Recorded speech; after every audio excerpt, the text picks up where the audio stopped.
The person you promised yourself you'd be isn't waiting in some distant future. They're being shaped right now by your habits, your focus, your choices.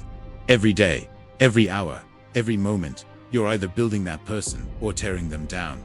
There is no neutral ground. Life's equation is brutally clear.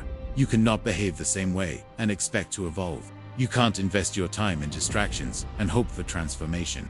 You can't break your own promises and expect confidence to magically arrive. Confidence isn't a gift, it's the reward for self-respect. Built quietly, in private, when nobody is watching. And you know this. You can feel it.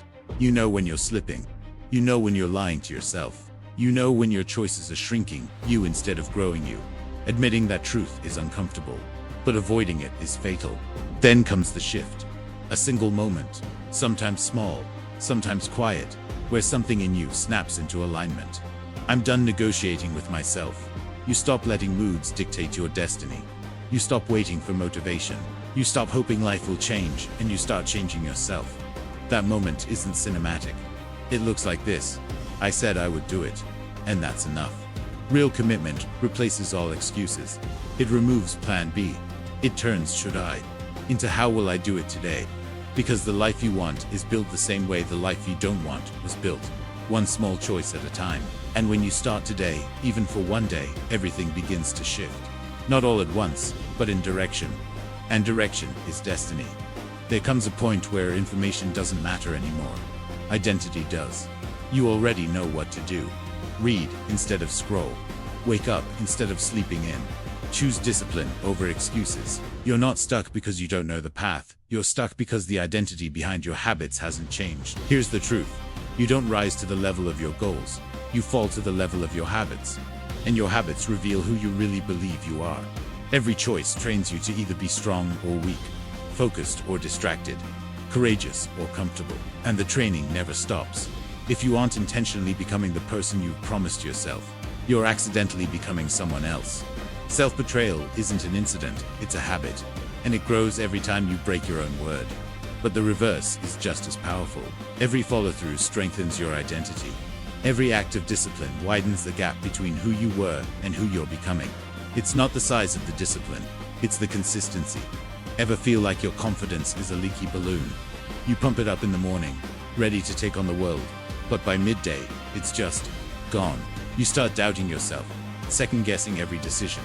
What if I told you the biggest confidence killer isn't failure or criticism, but something far more common? Distraction. Think about it. When are you most confident? It's when you're completely absorbed in what you're doing, right? When you're in the zone, playing a sport, coding, painting, or even just having a great conversation. In those moments, you're not thinking about what others think. You're not scrolling through social media, comparing your life to someone else's highlight reel. You are simply present. You are focused. This is the secret source of unshakable confidence. It's not about being the best at everything. It's about being fully engaged in your own life. Right here, right now. When you're focused on a task, you're channeling all your mental energy into it. You're solving problems. You're creating. You're learning. This process builds what we call competence. And competence is the bedrock of genuine confidence. It's the proof you show yourself that you can handle things. But how do we stay focused in a world designed to distract us? It starts small. Try the Pomodoro technique. Work with intense focus for 25 minutes, then take a 5-minute break. During those 25 minutes, put your phone in another room. Close those extra browser tabs. Give yourself the gift of a single task. Another powerful tool is mindfulness. You don't have to meditate for hours. Just take a minute to notice your breath. Feel your feet on the floor. This simple act pulls your attention back from the swirling storm of worries and what-ifs and anchors you in the present moment. The more you practice this, the easier it becomes to redirect your focus when your mind starts to wander.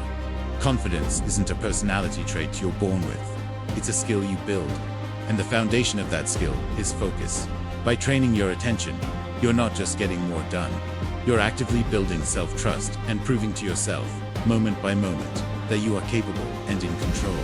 So, the next time you feel your confidence start to dip, ask yourself, where is my focus? Is it on my task? Or is it scattered everywhere? Bring it back. Give your full attention to the one thing in front of you. Watch how your sense of self-worth grows. Not from external validation, but from the quiet, powerful act of being fully engaged in your own journey. Thanks for watching The Daily Push. If this resonated with you, hit that like button and subscribe for more tips on building a focused and confident life. See you in the next one.